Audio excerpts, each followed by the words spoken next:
जेव्हा पण माझ्याकडं वॅक्स करायला मुली येतात तेव्हा मी प्रत्येक वेळी सांगत असते की मुलींनो, वॅक्स करताना अंडरआर्म्स पण करून घ्या.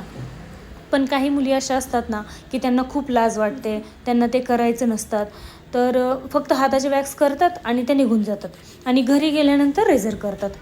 अंडरआर्म्स दिसत आहेत आपल्याला तरीसुद्धा त्या करत नाही, घरी जाऊन रेझर करतात आणि मग खूप दिवस झाल्यानंतर मग एक दिवस येतात आणि मॅडम अंडरआर्म्स करायचे. आता अंडरआर्म्स करताना ही ग्रोथ बघा, एवढी जास्त ग्रोथ आहे ना.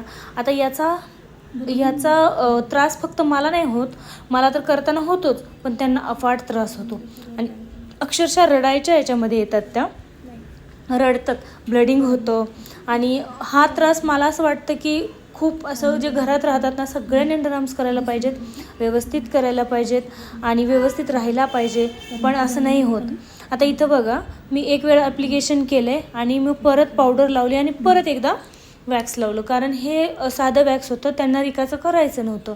आता साध्या वॅक्सने पावसाच्या दिवसात खूप त्रास होतो, वॅक्सला मॉइश्चर सुटतं आणि अंडरआर्म्सला आपल्याला खूप जास्त स्वेटिंग होत असतं, त्याच्यामुळं तिथली स्किन जास्त वेट राहते, ओली राहते आणि मग त्याच्यानंतर आपण करायला गेलो का ते होतच नाही. आता केवढा तिला त्रास होत होता तुम्हीच बघा की खूप दुखत होतं त्यांना.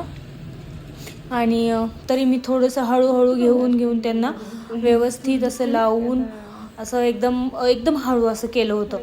पण शेवटी असतं ना की तिथली जागा खूप नाजूक असते आणि ते होत नाही, त्रास होतो, पण तरीसुद्धा तिथनं मी खूप काढायचा प्रयत्न केला.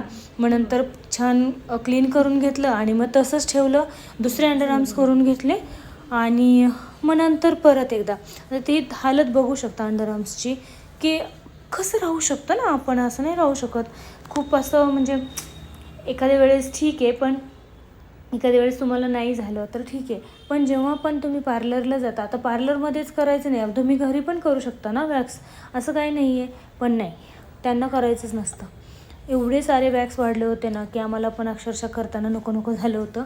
आता तुम्हीच सांगा की याच्यासाठी आपण काय करायला पाहिजे, है ना. घरी व्यवस्थित जर क्लीन आणि व्यवस्थित राहिलं तर एवढे असे वाढणार नाही ना, ते बघायला पण नको होत होतं, एवढे ते अंडरआर्म्स वाढले होते.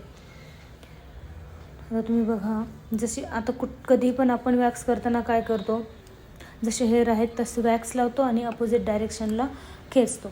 आता जेव्हा रेझर करताना तेव्हा ते खूप वाढलेले असतात, मग ते काय होतं, निघत नाही एका डायरेक्शनमध्ये, खूप वाढलेले असल्यामुळे ते एकात एक गुंतले जातात आणि व्यवस्थित नाही निघत. तर असं नका करू, क्लीन राहा, छान राहा.